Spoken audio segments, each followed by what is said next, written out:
ზოგჯერ როდესაც ბევრი ჩანაწერი გვაქვს სისტემაში, გვინდა რომ მათი მართვა უფრო კომფორტული იყოს რაღაც კატეგორიების მიხედვით რაღაც რაოდენობებზე გადასვლას შევძლოთ.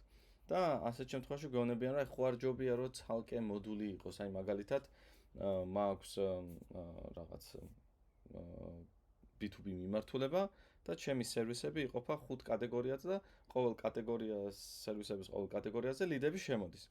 და აი ხო არ ჯობია რომ ლიდები გავაკეთოთ ამ სერვისისგან, ცალკე 5 მოდული გავაკეთოთ და ცალკე სერვისები იყოს. შეიძლება გონებისთვის ეს რაღაც გადაწყვეტა იყოს, მაგრამ ტექნიკურად ძალიან გაართულებს ეს ყველაფერს. უმჯობესი არის ერთ მოდულში მუშაობა და ამ მონაცემების შიგნით ორგანიზება, რაც მარტივი არ არის რთული. გამოდის რომ წარმოვიდგინოთ ყველა კატეგორიის ყველაფრის ჭრილში მე ლიდებს ვღებულობ ლიდებში, ოღონდ ვიყენებ სიებს, რომელიც დაჯგუფებაში მეხმარება. მაგალითად, არის რაღაც სიები, რაც გამზადებული არის, მაგრამ შემიძლია მე თვითონ შევქმნა სიები. სხვა შორის ფილტრებზიც გაფილტრovat შეიძლება. ეგეც ვარიანტი არის და ამ ვიდეოში ამის შესახებ ცალკე ვიდეოში ვსაუბრობთ, შეგიძლიათ რომ ნახოთ.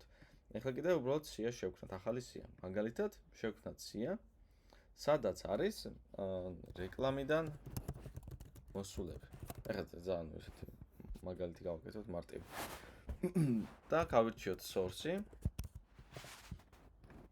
რაღაც იდენტიფიკატორი ხომ მჭირდება რომ მივხვდები რომ რეკლამიდან მოსულები არიან. მაგალითად advertisement. შემიძლია სხვა რაღაცეების დავამატო, რა თქმა უნდა, მაგრამ ეხლა ჩვენ ხო მაგალითს ვაკეთებთ, ამიტომ თქვათ რომ advertisement-ი საკმარისია.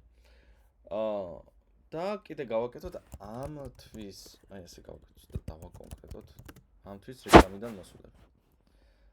და თვეში end-ი ნახეთ, მე შემიძლია ორ გავაკეთო, ანუ ანის გავაკეთო, ანეს გავაკეთო და ასეთი კრიტერიუმი შეიძლება რომ უამრავი მქონდეს.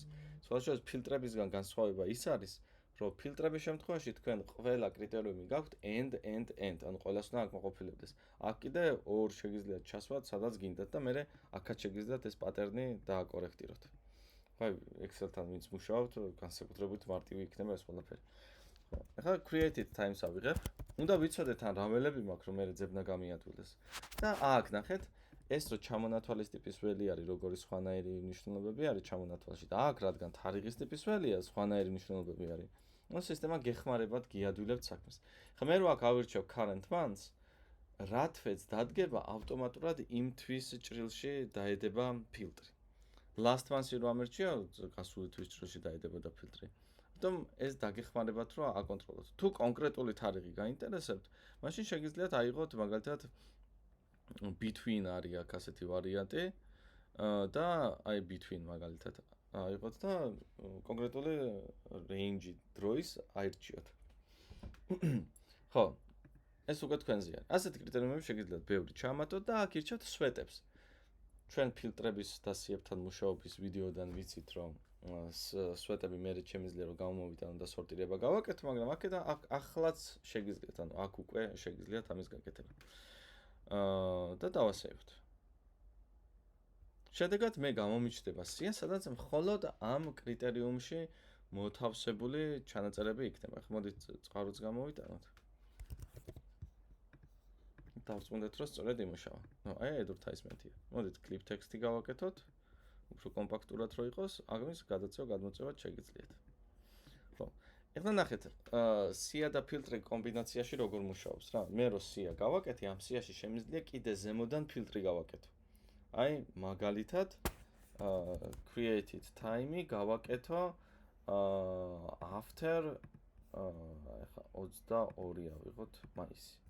და აი, ერთი ჩანაწერი არის, შემიძლია შევინახო და კიდე მოგეთ ცალკე გამოვიტანო შიდა ფილტრი. ამიტომ ამაზე გააკეთებთ ერთხელ და ძალიან გაგიადვილდებათ ჩანაწერებთან მუშაობა.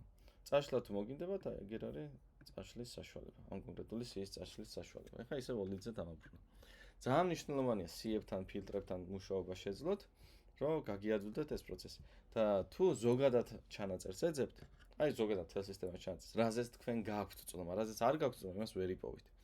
თუ ეძებთ, აი ეს გამოიყენეთ, აი search record არის ასეთი ღილაკი, აქ ჩაწერეთ ნებისმიერ სიტყვა, რომელიც ჩანაწერში ფიგურირებს, ნომერი, მეილი, სულ ერთი არის და თუ სადმე სისტემაში მოიძებნება, აუცილებლად გიპოვით და გაჩვენებთ.